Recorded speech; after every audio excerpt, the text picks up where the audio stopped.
দড়ি ধরে মারো টান, রাজা হবে খান খান। এগুলি মৃত্যু, নির্ঘাত মরো। ৮ থেকে ৮০ বাঙালি দর্শক সত্যজিৎ রায়ের পরিচালিত হীরক রাজার দেশ দেখেননি এবং ভালোবাসেননি এমন বোধহয় কেউই নেই। সেই ছবিতে গ্রাম ছেড়ে পালিয়ে গিয়ে রুক্ষ পাহাড়ের একটি গুহার ভিতর লুকিয়েছিলেন উদয়ন পণ্ডিত তথা সৌমিত্র চট্টোপাধ্যায়। সেখানেই গুপি বাঘার সঙ্গে তার দেখা। অনেকেই হয়তো জানেন না সেই পাহাড় আসলে পুরুলিয়া জেলার জয়চণ্ডী পাহাড়। আমরা পুরুলিয়ার অযোধ্যা সার্কিটের গোর্গাবুরু দেখে এখন সড়ক পথে 2 ঘন্টা দূরত্বেই গড় সার্কিট বেড়াতে চলেছি। আজ প্রথমেই দেখব জয়চণ্ডী পাহাড়। আমরা গোর্গাবুরু থেকে পুরুলিয়া বাঘমুন্ডি রোড ধরে এগিয়ে পুরুলিয়া বাইপাসকে বাঁ পাশে রেখে আসানসোল পুরুলিয়া রোড ধরে গুগল ম্যাপের সাহায্যে জয়চণ্ডী পাহাড় পৌঁছালাম। জয়চণ্ডী পাহাড় পৌঁছে আমরা এখানে গাড়ি রেখে চলেছি পাহাড়ের দিকে। গোর্গাবুরু ভিউ পয়েন্ট থেকে বেরিয়ে প্রায় 2 ঘন্টা পথ অতিক্রম করে এখন চলে এসেছি জয়চণ্ডী পাহাড়ে। এই যে পেছনে আমার একদম দেখা যাচ্ছে জয়চণ্ডী পাহাড়। এই যে এখান থেকে চারপাশের ভিউটা এইরকম। এই জয়চণ্ডী হলো ছোটনাগপুর পাহাড়ের অংশবিশেষ। এখানে পরপর বেশ কয়েকটি চূড়া রয়েছে, প্রত্যেকটিরই আলাদা আলাদা নামও আছে। এখানে বেশ কিছু আশেপাশে খাবার দাবারের জন্য দোকানপাট রয়েছে। আমরা চলেছি সিঁড়ির পথে। এই যে সিঁড়ির রাস্তাটা শুরু হওয়ার প্রথমেই একটা সুন্দর গেট মতো করা রয়েছে। সিঁড়ির পথ শুরু হতেই পাথরের গায়ে লেখা আছে পাহাড়ে আগুন জ্বালাবেন না, আর ওই দূরে লেখা আছে পাথরের গায়ে লিখবেন না। এই দুটো বেসিক কিছু জিনিস যদি আমরা একটু মেনে চলি তাহলে কিন্তু এই পরিবেশের সৌন্দর্যটা বজায় থাকবে, যেটা আমাদের জন্যই ভালো হবে। এই প্রথমে এই পাহাড়টাই আসলে সেই জয়চণ্ডী পাহাড় যেখানে শুটিংটা হয়েছিল। তবে এই পাহাড়ে ওঠা যায় না, মানে সিঁড়ি বেয়ে ওঠা যায় না, ট্রেক করে উঠতেই পারেন। তবে পাশের পাহাড়ের একদম চূড়ায় মাতা জয়চণ্ডীর মন্দির আছে, সেখানেই সিঁড়ির পথে আমরা এখন যাচ্ছি। এখানে কম বেশি প্রায় 500টা মতো সিঁড়ি আছে। তবে এই সিঁড়িটা পুরোটাই কিন্তু পাকা, ফলে এখান থেকে উঠতে কিন্তু খুব একটা কষ্ট হবে না বলেই মনে হচ্ছে। সবে মাত্র 25% মতো পথই আসলাম, এখনো অনেকটা উঁচুতে উঠতে হবে।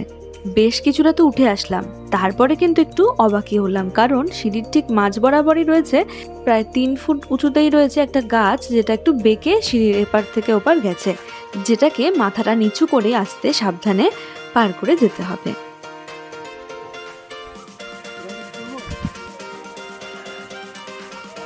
সিঁড়ির স্টেপগুলো ছোট ছোট হওয়া সত্ত্বেও যেহেতু এতটা উঁচুতে, সেজন্য কষ্ট কিন্তু একটু হচ্ছেই। সিঁড়ির পথ শেষ হওয়ার কিছুটা আগেই রয়েছে সুপ্রাচীন ওয়াচ টাওয়ার। শোনা যায় এই ওয়াচ টাওয়ার থেকে চারপাশে নজর রাখতেন কাশীপুর রাজার সেনারা।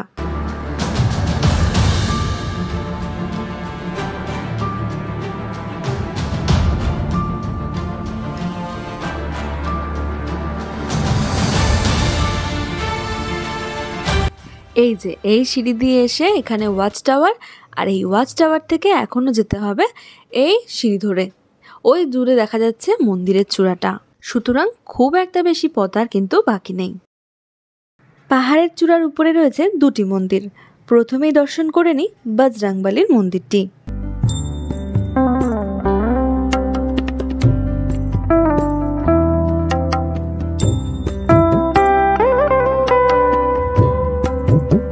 এই মন্দিরের পাশ থেকে চারপাশের পরিবেশের ভিউটা এইরকম। এই বজরংবলীর মন্দিরের ঠিক পেছন দিকটাতেই রয়েছে এখানকার মন্দিরের ভোগ কক্ষ। এবারে যাওয়া যাক জয়চণ্ডী মাতার মন্দিরের দিকে। বজরংবলীর মন্দির থেকে আরো কয়েকটা মাত্র স্টেপ উঠলেই এই জয়চণ্ডী মাতার মন্দির। কথিত আছে বহু বছর আগে জয়চণ্ডী পাহাড়ের গুহায় আশ্রয় নিত ডাকাত দল। তারাই পাহাড়ের চূড়ায় এই মন্দিরের প্রতিষ্ঠা করেন এবং এখানেই পুজো করে ডাকাতিতে যেতেন তারা। মন্দিরের ঠিক সামনেই পুজোর সামগ্রীও পাওয়া যাচ্ছে, এখান থেকেই পুজোর সামগ্রী নিয়ে পুজো দিতে পারবেন চাইলে।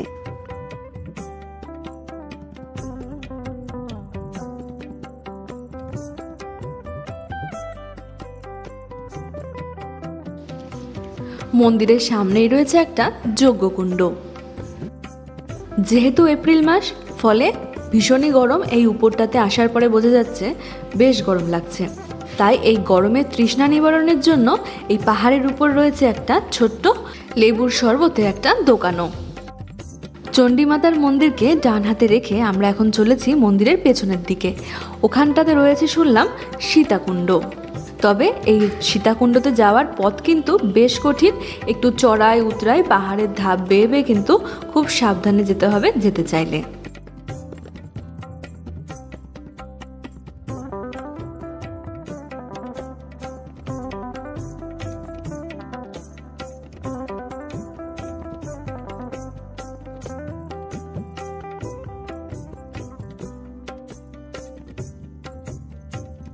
এই জয়চণ্ডী পাহাড়ের একদম টপে এখন আপাতত আমরা দাঁড়িয়ে আছি। এখান থেকে চারপাশের ভিউটা এই রকম। দূরে চারপাশে দেখা যাচ্ছে রঘুনাথপুর শহরটাকে।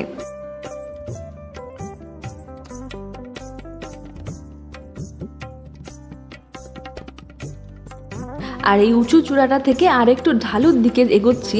এখানটাতেও কিন্তু খুব সাবধান, একদম সামনের দিকে ওই দূরে দেখা যাচ্ছে সীতাকুণ্ডটা।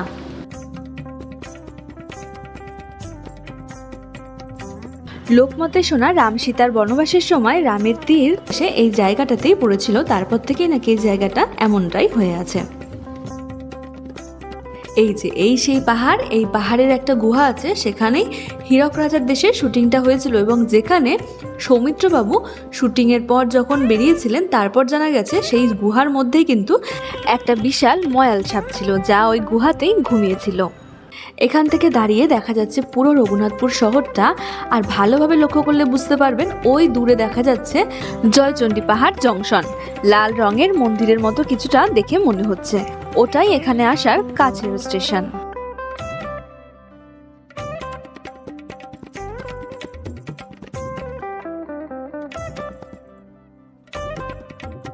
এবারে বলি এখানে কিভাবে আসবেন।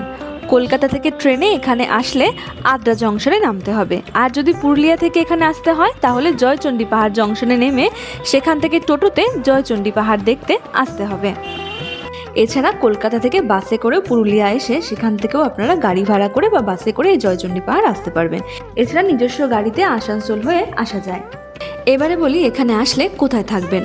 জয়চণ্ডী পাহাড়ের কাছেই পশ্চিমবঙ্গ সরকারের যুব আবাস আছে, যা অনলাইনে বুক করে আসতে পারেন, অথবা এখানে বেশ কিছু হোটেলও আছে।